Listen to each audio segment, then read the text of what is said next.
আসসালামু আলাইকুম ভিউয়ার্স। আজকে আমরা আরেকটি সাকসেস স্টোরি নিয়ে হাজির হয়েছি। এটা হচ্ছে আমাদের কানাডার সাকসেস স্টোরি। সো ওর নাম হচ্ছে রাকিন। কংগ্রাচুলেশন রাকিন, কেমন আছো? এই তো ভালো আছে। নিশ্চয়ই ভিসা পেয়ে ভালো লাগছে। হ্যাঁ, অনেক ভালো আচ্ছা আছে। আচ্ছা, আমাদের ভিউয়ার্সদের জন্য যদি বলতা যে তুমি কোন ডেস্টিনেশন নিয়ে ভিসা পেয়েছো এবং কোন কলেজ নিয়ে ভিসা পেয়েছো? আমি টরন্টোতে একটা কলেজ আছে, ফ্লেমিং কলেজ টরন্টো, ওইটাতে ভিসা পাইছি। আর আমি মে সেশনে হয়েছে আমার ভিসা। প্রথমে জানুয়ারি সেশন ছিল, তারপর একটু লেট হওয়ায় তারপর আর কি আমার রেফার করছে, অটো করে আমাকে মে সেশন দিয়ে দিছে।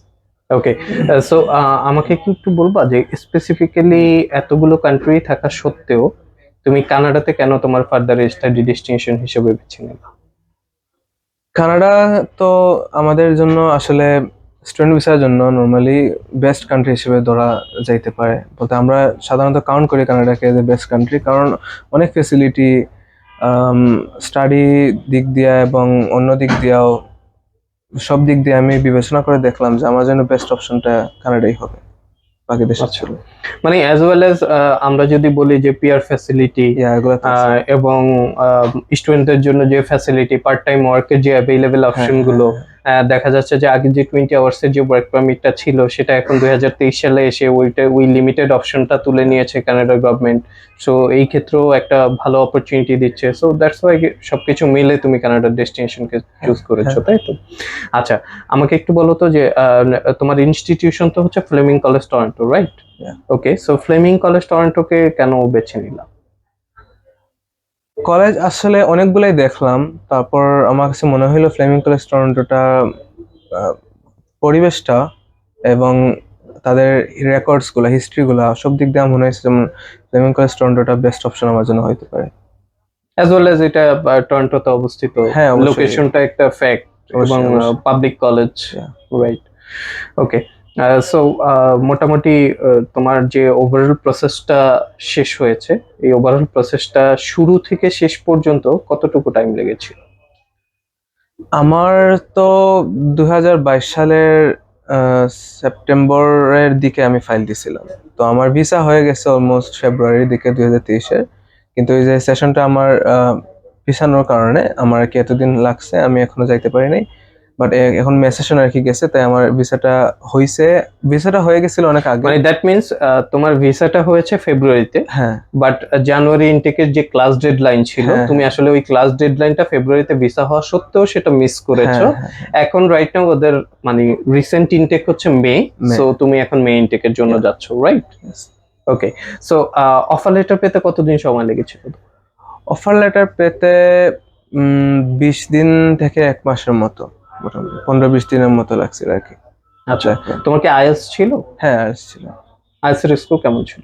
আইএলটিএস আমার ছিল 7 নবেন লেস দেন 6.5। 6.5। একাডেমিকটা কেমন ছিল তোমার?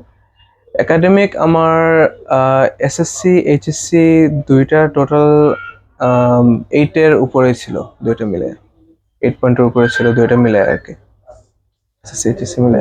আচ্ছা, তার মানে ইন্ডিভিজুয়াল এইচএসসি তে স্কোর কেমন ছিল? ইন্ডিভিজুয়াল এসএসসি তে ছিল 4.32। 4.32। আচ্ছা, আর মোটামুটি তোমার ওভারঅল প্রসিডিউর কমপ্লিট হতে অন অ্যান এভারেজে দেখা গেছে 3 বা 3.5 মাসের মতো টাইম লেগেছে, রাইট? হ্যাঁ, এরকমই টাইম লেগেছে। ওকে, সো ওভারঅল সার্ভিস কেমন ছিল পিনাকলার? ওভারঅল সার্ভিসটা খুব ভালো ছিল, খুবই ট্রাস্টওয়ার্দি সবাই। এবং আমার মানে যতবারই আমি কথা বলছি, একটা অনেক টেনশন ছিল যে কি হবে, কি ভিসা হবে কি হবে না বা এগুলা দিয়ে, বাট আপনাদের সাথে কথা বলেই খুবই রিলিফ ফিল হইতো যে না, ভিসা হওয়ার একটা চান্স আছে। ইভেন হোক আর না হোক, যা বেস্ট যেটা ওইটাই হবে। আচ্ছা, এখন তোমার নেক্সট জেনারেশন যারা কানাডাতে অ্যাপ্লাই করতে চাচ্ছে বা অলরেডি অ্যাপ্লাই করেছে, তাদের জন্য কি সাজেশন থাকবে তোমার? আমার মতে এখনো যারা আসতে চান বিদেশ, তাদের জন্য কানাডা বেস্ট অপশন। কানাডার উপর কোনো অপশন নাই।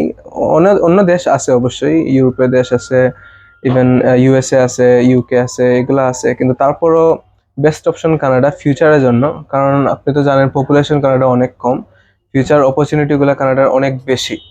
তো যারা এখন থেকে অ্যাপ্লাই করবে এবং ফিউচারে যাওয়ার জন্য তারা ট্রাই করতেছে, তাদের জন্য কানাডার উপরে কোনো অপশন নাই। ভাইয়া তোমার ভিসা কপিটা কি আমাদের ভিউয়ার্সদের সুবিধার্থে একটু শো করবা কিনা?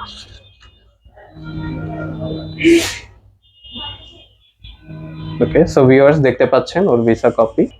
ওকে, সো ভিউয়ার্স আমার মনে হয় মোটামুটি রাকিন তার পার্সোনাল এবং একাডেমিক ব্যাকগ্রাউন্ড যতটুকু সম্ভব আমাদের সাথে শেয়ার করেছে।